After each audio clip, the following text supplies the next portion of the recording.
오늘 저희에게 주시는 하나님의 말씀은 역대지하 23장에서 25장까지의 말씀입니다. 23장.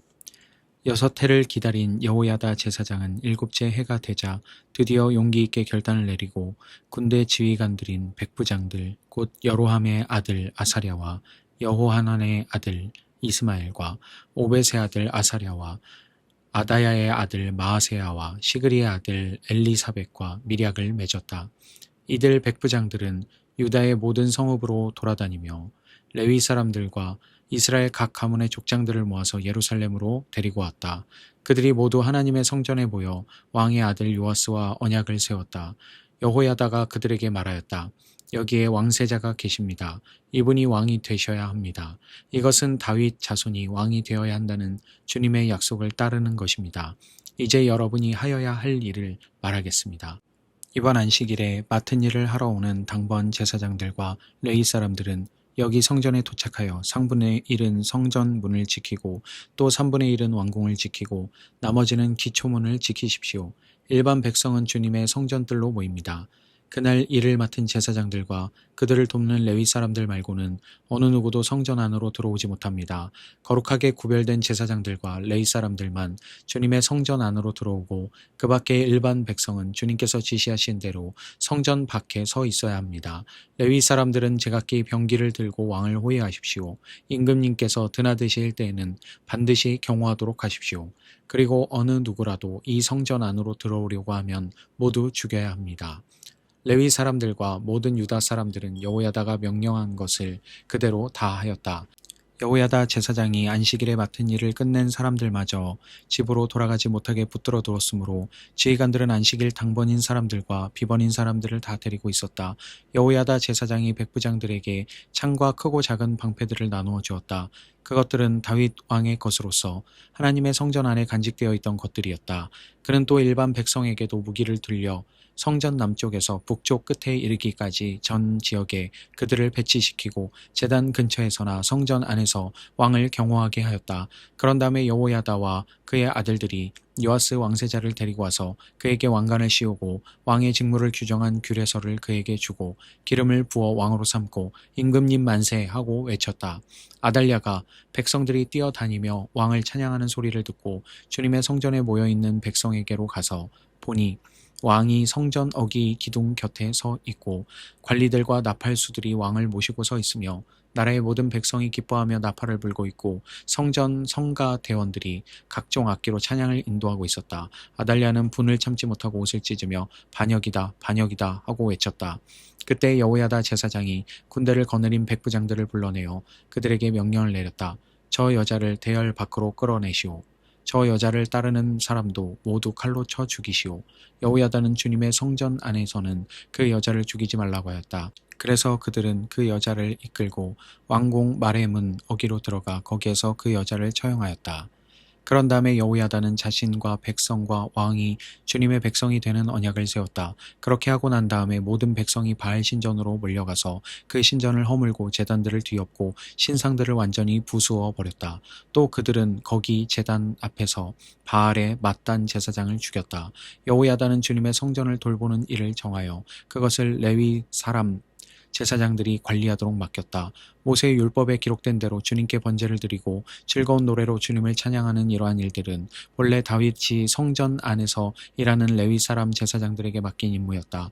여호야다는 또한 주님의 성전 문마다 문지기를 두어 부정한 사람은 아무도 들어오지 못하게 하였다. 여호야다는 백부장들과 귀족들과 백성의 지도자들과 그 땅의 모든 백성들과 함께 왕을 호위하여 주님의 성전에서 데리고 나와서 윗문을 지나 왕궁으로 가서 왕을 왕좌에 앉히니 그 땅의 모든 백성들이 기뻐하였다. 아달랴가 살해된 뒤로 도성은 평온을 되찾았다.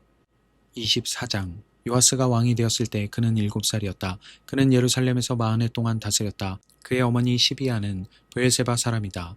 여호야다 제사장이 살아있는 동안에는 요아스가 주님 보시기에 올바르게 다스렸다.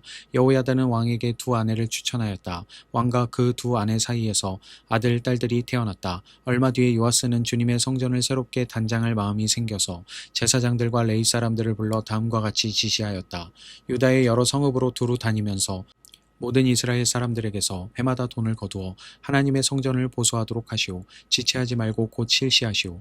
그러나 레위 사람들이 곧바로 움직이지 아니하자 왕이 여호야다 대제사장을 불러 추궁하였다. 대제사장은 왜 레위 사람들에게 유다와 예루살렘에서 세금을 거두어 드리라고 요구하지 않았소? 그 세금은 주님의 종 모세와 이스라엘 회중이 증거의 장막을 위하여 백성에게 부과한 것이 아니오. 그 사악한 여인 아달랴가 자기 아들들을 시켜서 하나님의 성전을 부수고 들어가게 하였고 또 그 안에 있던 성물들까지 꺼내다가 바알에게 바치게 하였기 때문에 성전 보수를 서둘러야만 하였다. 왕은 명령을 내려서 궤 하나를 만들어 주님의 성전 문 밖에 놓게 하고 유다와 예루살렘에 선포하여 하나님의 종 모세가 광야에서 이스라엘이 바치도록 정한 세금을 주님께 드리도록 하였다. 지도자들과 백성이 모두 기꺼이 돈을 가지고 와서 궤가 가득 찰 때까지 거기에 돈을 던져 넣었다. 궤가 차면 레위 사람들이 그 궤를 왕궁 관리들에게로 가지고 갔는데 거기에 많은 액수의 돈이 찬 것을 그들에게 보여주면 왕실 서기관과 대제사장의 관리가 와서 그 궤의 돈을 계산하였다. 그리고 나면 레위 사람들은 다시 그 궤를 성전 밖 제자리에 가져다 놓곤 하였다. 왕과 여호야다가 그 돈을 주님의 성전 공사 감독관들에게 넘겨주면 그들은 주님의 성전을 새롭게 단장할 석수와 목수를 고용하고 주님의 성전을 보수할 기능공들 곧 쇠나 노쇠를 다룰 기술자들도 고용하였다. 일을 맡은 사람들이 부지런히 일을 하는 데다가 그들이 하는 일마저도 잘 진전이 되어서 주님의 성전은 본래의 설계대로 견고하게 세워졌다. 공사를 맡은 사람들이 공사를 마친 뒤에 남은 돈을 왕과 여호야다에게 가져오니 왕이 그것으로 주님의 성전에서 쓸 기구 곧 예배 때 쓸 기구와 번제를 드릴 때 쓸 기구와 숟가락과 금그릇이나 은그릇을 마련하게 하였다. 여호야다가 살아있는 동안에는 주님의 성전에서 번제를 드리는 일이 끊이지 않았다. 여호야다가 늙어 나이가 차서 죽으니 그가 세상에서 누린 횟수는 130년이었다. 그가 평생 이스라엘 백성과 하나님과 성전을 위하여 좋은 일을 하였다고 해서 사람들은 그를 다윗성 왕실 묘지에 안장하였다. 여호야다 제사장이 죽으니 유다 지도자들이 왕을 부추겨서 자기들의 말을 듣도록 하였다. 백성은 주 조상의 하나님의 성전을 버리고 아세라 목상과 우상을 섬기기 시작하였다. 이러한 죄 때문에 유다와 예루살렘에 하나님의 진노가 내렸다. 주님께서는 백성을 주님께로 돌이키도록 경고하시려고 예언자들을 보내셨지만 백성은 예언자들의 말을 듣기를 거절하였다. 여호야다 제사장의 아들 스가랴가 하나님의 영에 감동이 되어 백성 앞에 나서서 말하였다. 나 하나님이 말한다. 어찌하여 너희가 주님의 명을 거역하느냐. 너희가 형통하지 못할 것이다. 너희가 주님을 버렸으니 주님께서도 너희를 버리셨다. 그러나 사람들은 그를 없앨 음모를 꾸몄고 드디어 왕의 명령에 따라 주님의 성전뜰에서 그를 돌로 쳐 죽였다. 이렇듯 요아스 왕은 스가랴의 아버지 여호야다가 자기에게 보인 그 충성을 생각하지 않고 그의 아들을 죽였다. 스가랴는 죽으면서 주님께서 이 일을 굽어보시고 갚아 주십시오 하고 외쳤다. 해가 바뀔 무렵에 시리아 군대가 요아스를 치러 진군하였다. 그들은 유다와 예루살렘을 점령하였고 백성의 지도자들을 죽이고 노략한 물건은 다마스쿠스에 있는 자기들의 왕에게로 보냈다. 시리아 군대는 수가 얼마 되지 않았다. 그러나 주님께서는 유다 백성이 주 조상의 하나님을 버린 것을 못마땅하게 여기셔서 그 적은 수의 시리아 군대가 유다의 대군과 싸워 이기게 하셨다. 이렇게 요아스에게 심판이 내렸던 것이다. 시리아 군대는 요아스에게 심한 타격을 입히고 물러갔다. 요아스의 신복들은 요아스가 여호야다의 아들 스가랴 제사장을 죽인 일에 반감을 품고 요아스가 잠을 자고 있는 동안에 그를 죽이고 말았다. 요아스는 이렇게 죽고 말았다. 그는 다윗성에 묻히기는 하였으나 왕실 묘지에 안장되지는 못하였다. 요아스에게 반란을 일으킨 사람은 암몬 여인 시므앗의 아들 사밧과 모압 여인 시므릿의 아들 여호사밧이다. 요아스의 아들들의 이야기와 요아스가 중대한 경책을 받은 것과 하나님의 성전을 보수한 사적은 모두 열왕기 주석에 기록되어 있다. 그의 아들 아마샤가 그의 뒤를 이어 왕이 되었다. 25장 아마샤가 왕이 되었을 때에 그는 25살이었다. 그는 예루살렘에서 29해 동안 다스렸다. 그의 어머니 여호아따는 예루살렘 사람이다. 그는 주님께서 보시기에 올바른 일을 하였으나 마음을 다하여 하지는 않았다. 왕권을 확고하게 장악한 뒤에 그는 부왕을 살해한 신하들을 처형하였으나 처형받은 신하의 자녀는 죽이지 않았으니 그것은 그가 모세의 책 곧 율법에 기록된 말씀을 따른 것이었다. 거기에는 아버지가 자녀 대신에 처형받아서는 안 되고 또 자녀가 아버지 대신에 처형받아서도 안 된다.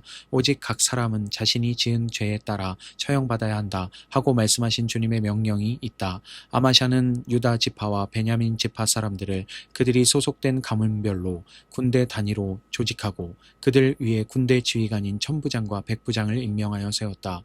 이 군대 조직에 편성된 사람들은 20살 이상 된 남자들로서 모두 30만 명이나 되었다.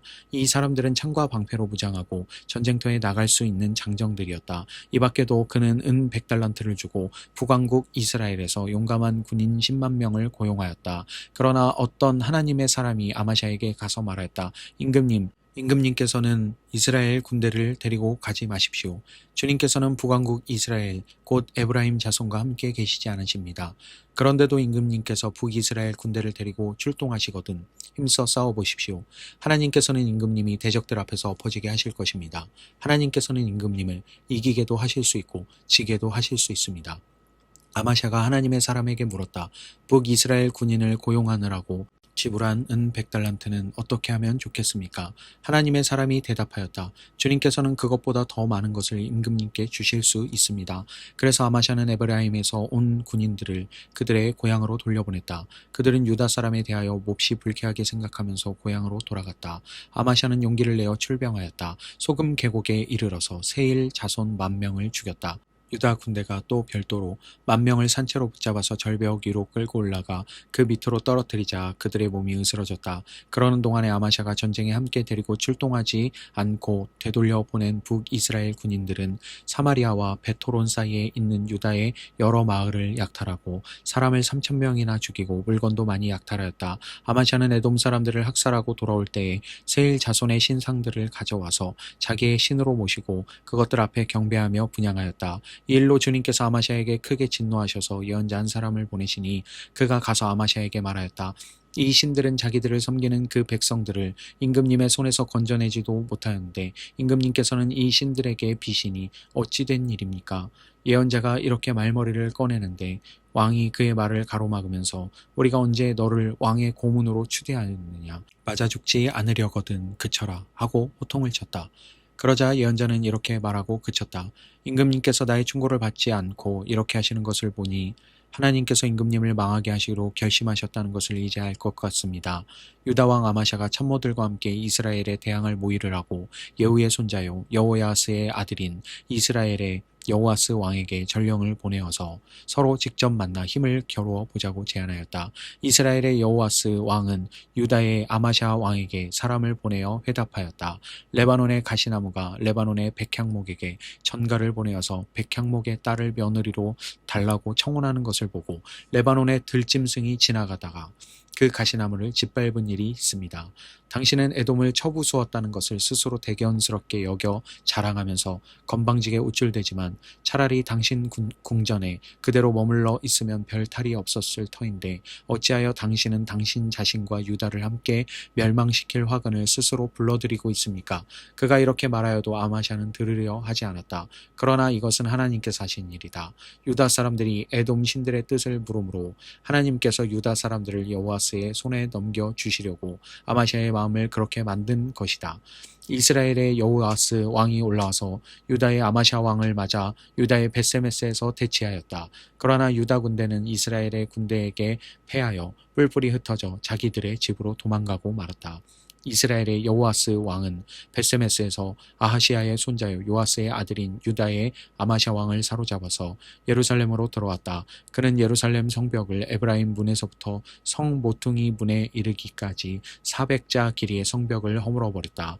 그는 또 하나님의 성전 안에서 오베데돔이 지키고 있는 모든 금과 은과 그릇들을 약탈하고 왕궁의 보물창고를 약탈하고 사람까지 볼모로 잡아서 사마리아로 돌아갔다.